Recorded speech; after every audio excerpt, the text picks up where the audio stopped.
आज का आजाद सिपाही अखबार आपने पढ़ा क्या? पढ़ते रहिए अपना लोकप्रिय दैनिक अखबार आजाद सिपाही। बंधुओं को भारतीय जनता पार्टी की ओर से अभिनंदन और आने वाला पर्व दीपावली, छठ, सोहराय के लिए उपस्थित हैं। आप सब जानते हैं कि लोकतंत्र के प्रहरी के रूप में पत्रकार बंधुओं की भूमिका रही है। देश की आजादी के संघर्ष में भी अंग्रेजों के खिलाफ सबसे मजबूत और धारदार कोई हथियार था हिंदुस्तानियों की लड़ाई को तेज करने के लिए, वो था पत्रकार। देश की आजादी के बाद भी जिस प्रकार से कांग्रेस की सरकार बनी, और कांग्रेस का मतलब क्या है, क से कांग्रेस, क से काला और क से कारनामा, तीनों का। कांग्रेस के काले कारनामे आजादी के बाद से ही उसको ये लगने लगा कि प्रेस सत्ता के पीछे चले, सत्ता के साथ नहीं चले, बल्कि सत्ता के पीछे चले। और कैसे चले? तो दुम हिलाते चले, चाहे वो लोकसभा हो चाहे राज्यसभा। अपने पक्ष में कानून बनाने का काम 1975 में किया। तो कौन की सरकार? कांग्रेस की सरकार। आप जगन्नाथ मिश्रा की बात तो हमने बताया। आप सब कुछ जानते हैं कि झारखंड में भी पत्रकार समाजों के साथ कई घटनाएं घटी। हम जैसे जो लोकतंत्र के लिए जीवन भर अपने जीवन को लगाने वाला कार्यकर्ता, भारतीय जनता पार्टी का कार्यकर्ता, जब सरकार के खिलाफ सरकार को आंख खोलने के लिए हम प्रेस कॉन्फ्रेंस करते हैं, तो प्रेस कॉन्फ्रेंस में जो पत्रकार बंधु आते हैं उनको भी आप नोटिस देते हैं, हेमंत सोरेन जी। क्यों? आपके साथ कांग्रेस है, कांग्रेस। और क्यों? संगत से गुण आप है, संगत से गुण जात। जैसा संगत में आप रहिएगा उसी प्रकार का आप काम कीजिएगा। इतना ही नहीं, हमारे पत्रकार विनय सिंह पर हमने घटना घटी, सब कोई जानता है। भारतीय जनता पार्टी निंदा करती है।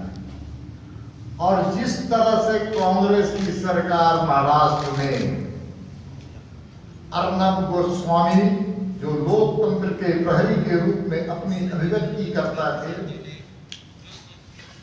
उनके साथ, उनके परिवार के साथ, उनके घर में घुस करके किस प्रकार का दुर्व्यवहार किया गया है, इसको आपातकाल के इतिहास को दोहराने का काम किया जा रहा है। लोकतांत्रिक मूल्यों के अधिकार का के लिए कोई आदमी खड़ा होगा तो कांग्रेस के जहां सरकारें रहेंगे समर्थन में या नेतृत्व में, वहां पत्रकार सुरक्षित रहते हैं। देश का इतिहास और कांग्रेस का इतिहास दोनों बताता है। इसलिए भारतीय जनता पार्टी अर्नब गोस्वामी को की घटना को बहुत ही गंभीरता से लिया है। पूरे प्रदेश में, देश में हम लोगों ने कई कार्यक्रमों का आयोजन किया। अर्नब गोस्वामी व्यक्ति के रूप में हम लोगों के साथ साथ लोकतंत्र के प्रहरी पत्रकार पर हमले हुए,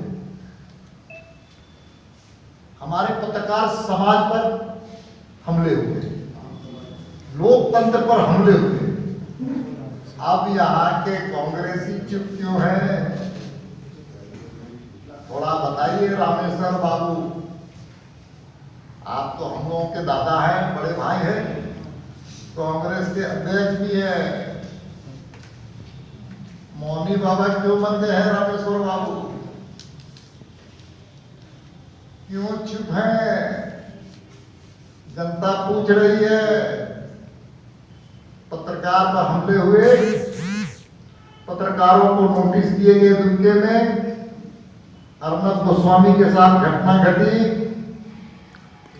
आपकी पार्टी चुप क्यों है?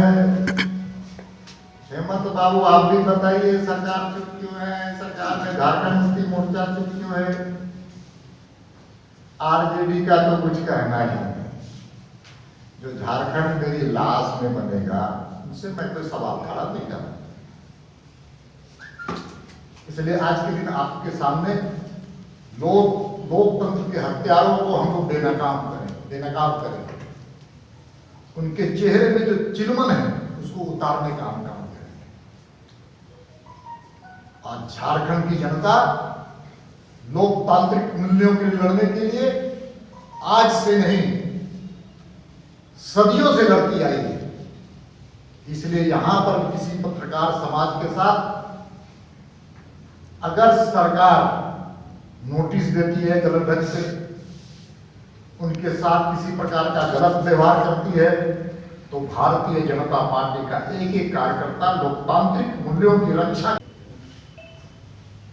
इसलिए जब देश के आजादी के बाद चीन के युद्ध 1962 में हुए, उस वक्त भी जब सच बात पत्रकार कृष्ण मेनन जो उस वक्त के रक्षा मंत्री थे, उसके बारे में जब पत्रकार लिखने लगे तो उन पत्रकारों पर भी कार्रवाई की। 1975 का वर्ष 26 जून रात को 12 बजे लोकतंत्र की हत्या हुई। आपातकाल इस देश के अंदर लगाया गया। लगाने वाला कौन?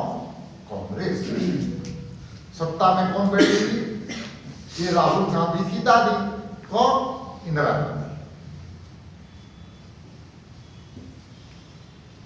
आप किस प्रकार से लोकतांत्रिक मूल्यों का उन्होंने हनन किया है। 75 में आप सब जानते हैं अभिव्यक्ति की आजादी को समाप्त कर दिया गया। लोकतांत्रिक संस्थाओं को ध्वस्त किया गया था, नष्ट किया गया था।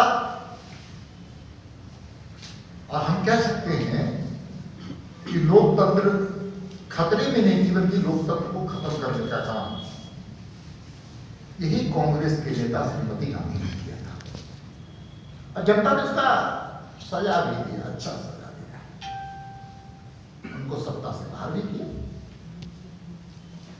आप उसके बाद कि हम झारखंड, बिहार और संयुक्त बिहार की बात आपको ले जाना चाहते हैं कि यही 1982 में जगन्नाथ मिश्र इस राज्य के मुख्यमंत्री थे, संयुक्त बिहार के, और उन्होंने प्रेस बिल लाने का काम किया था। और प्रेस बिल किसके खिलाफ? तो पत्रकारों के खिलाफ।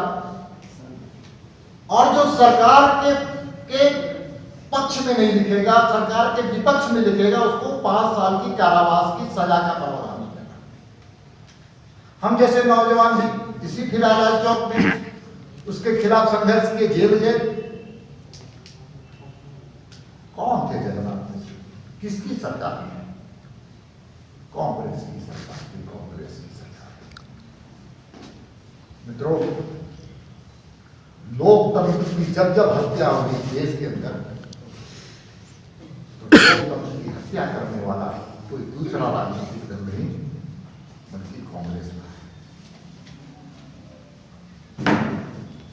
संवैधानिक ढांचे को अगर किसी ने समाप्त करने का प्रयास किया, न्यायालय हो चाहे वह आगे बढ़कर के संघर्ष करने के लिए तैयार है। और अर्नब गोस्वामी की घटना की हम निंदा करते हैं और निवेदन करते हैं, मुख्यमंत्री जी, लोकतंत्र की रक्षा के लिए आपके पास भी कुछ विचार आने चाहिए। पत्रकारों के साथ घटना घटी है, अर्नब गोस्वामी के साथ आपका भी कुछ विचार आना चाहिए। झारखंड की 3.25 करोड़ जनता चाहती है कि हमारे मुख्यमंत्री जी, दुमका में पत्रकारों को जिस प्रकार से नोटिस दिया गया था उसके बारे में मुख्यमंत्री जी आप जरूर बोलिए, कुछ तो बोलिए। अच्छा हुआ या बुरा हुआ, आप पक्ष कहीं तो रखिएगा कि पत्रकारों को नोटिस देना सही हुआ, पत्रकारों को नोटिस देना गलत हुआ। आप मौनी बाबा क्यों बने हेमंत बाबू?